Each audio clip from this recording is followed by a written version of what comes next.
So in today's project, we're going to be making an engine hoist, or a cherry picker. So here's all the material we're going to need. Not all of it, but this is 95% of it. There's going to be some smaller pieces of steel that are going to be used for gussets here and there and for other kind of support plates on the engine hoist.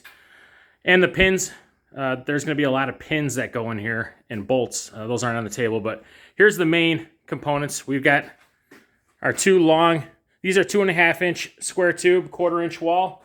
So 2 of these are going to be used for the legs. And then the third one is going to be used as the extension to the boom. And also for a little bit of the subframe on the lower part of the frame. This is just a handle. We're going to put a little handle on there for pushing it around the shop. We've got our cylinder here, the casters, the chain and the hook. On the casters is kind of funny. You see all these hoists that are advertised as 2 ton and 3 ton and however many tons. But if you look at the casters on those hoists, those casters are garbage. They're not built for that kind of weight. These are 6 inch by 2 inch cast iron casters. These are rated for 1,000 pounds each wheel. So realistically, 90% of your load, if not more, are going to be on your 2 front casters. So you really need casters that can handle, with 2 of them, handle the entire load you're going to be rated for. So I got 2 1,000-pound casters that are going to go on the front. I'm using fixed casters on the front. I will use the swivel casters, the locking swivel casters on the rear. And even though this hoist will be capable of lifting quite a bit more because this is an 8-ton ram, the casters are going to be the weak spot, if not the legs. Now, 2 inch and 2.5 inch. 2.5 inch is probably about what you normally see on one of these. 2 inch is a little bit small for legs or really any part other than cross members. But this is 1/4 inch wall. And what you'll usually see on all your store-bought ones is 1/8 inch wall, sometimes thinner. So they might have a 3 inch tube, but it's real thin wall. And if you look at where these things tend to fail, you'll see that they usually fail. Most of the ones that I've seen that have failed where this attaches to the main boom, and the main boom just crumples right at the point of the load where it's getting lifted. And that's partly because it's so thin wall, and it's partly because a lot of them from the store, they don't have structural support brackets welded to the sides. So we're going to put some support brackets on here. We have wall that is twice as thick. So even though these aren't quite as wide as the ones you might see in a store, the wall is at least twice as thick. So these are going to wind up being stronger. It's also really heavy. So projects like this is why I need a cherry picker. They're just kind of heavy to move around and big and awkward. So what I'm going to try to do when I assemble this, I'm going to try to make sure that none of my pieces are longer than 5 feet because I want to be able to get them powder coated. And my oven, even though it's 6 feet tall, you have to leave room for hanging from the top. So I don't want anything longer than 5 feet and nothing wider than 2.5. So we're going to get started. This stuff came, you can see my hands are already filthy, but these 2.5 inchers that they cut, they're covered in coolant from when the steel place cut them. So I'm going to get these things sprayed down with some brake clean, get them clean so they're a little less greasy to work with. And then we'll start taking some measurements. We'll pull out the metal chop saw over here, we'll get it set up, and we'll start making our first cuts. But this is what we're working with, and by the end of the video, we're going to have a nice, new, strong cherry picker.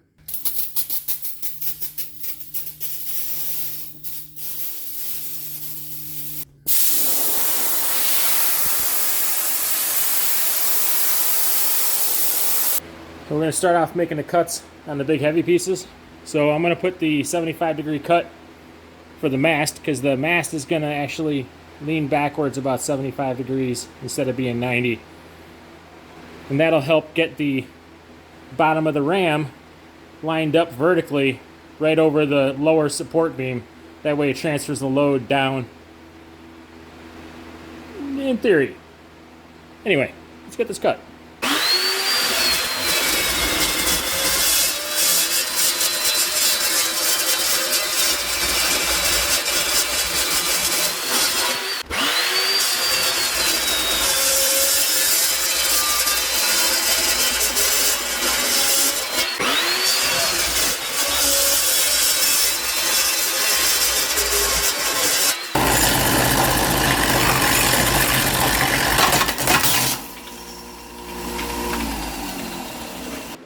That's a 50. You know, we're moving material, so I'm going to throw the 50 on here. That's not very impressive. Wonder how long before that just tears right the fuck apart. That is Bush League. Expect more from Diablo.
So this is the base.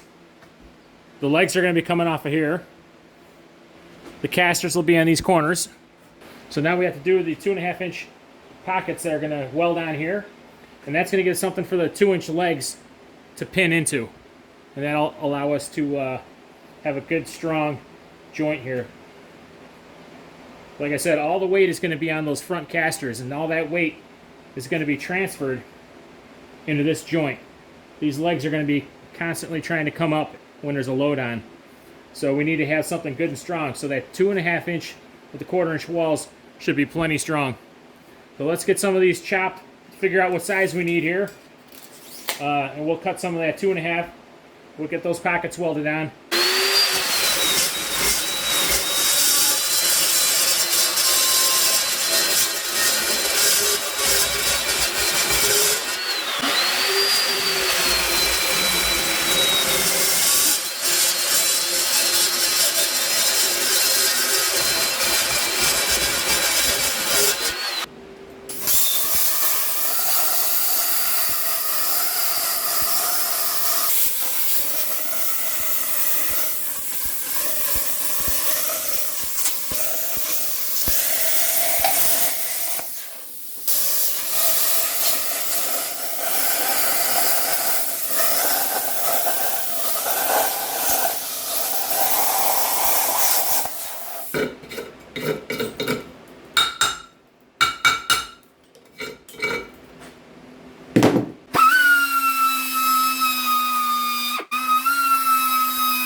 So I'm giving myself just a little bit of a lip on the top here so I can get a nice bead going down into that top wall.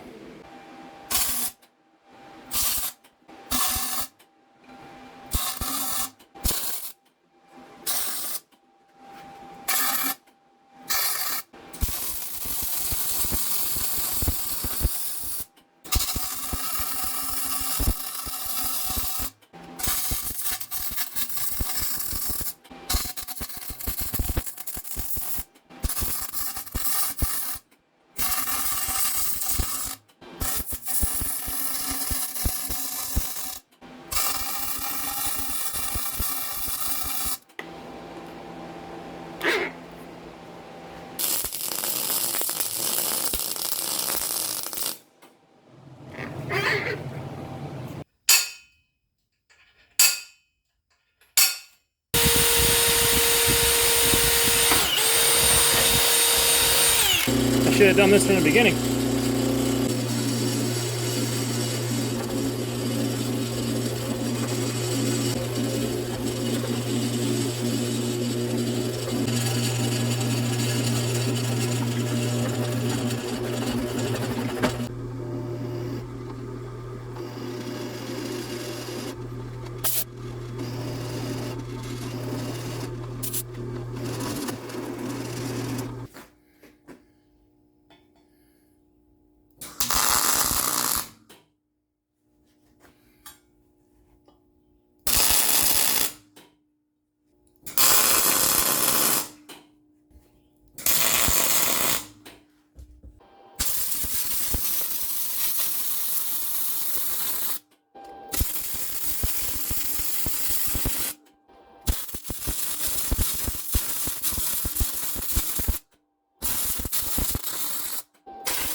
We're going to use some 3/8 mild steel plate to make mounting brackets for the casters. I got it all programmed in. Let's get cutting.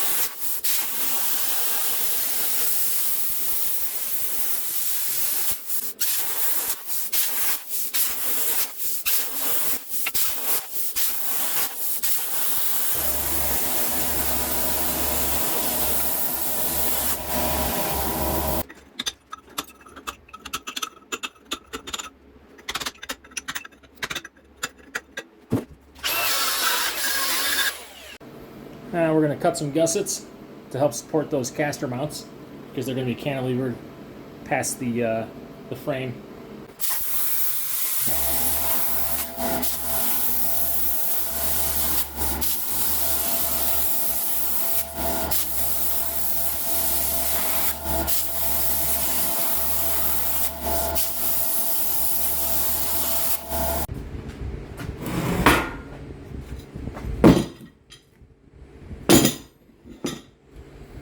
Alright, those are ready to get welded on. Let's go blast the gussets for these caster mounts.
The idea with using bolts, it would certainly be stronger if I just welded the whole thing.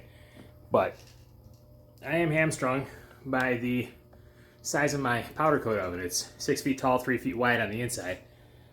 So I have to break this down into pieces that'll fit in there.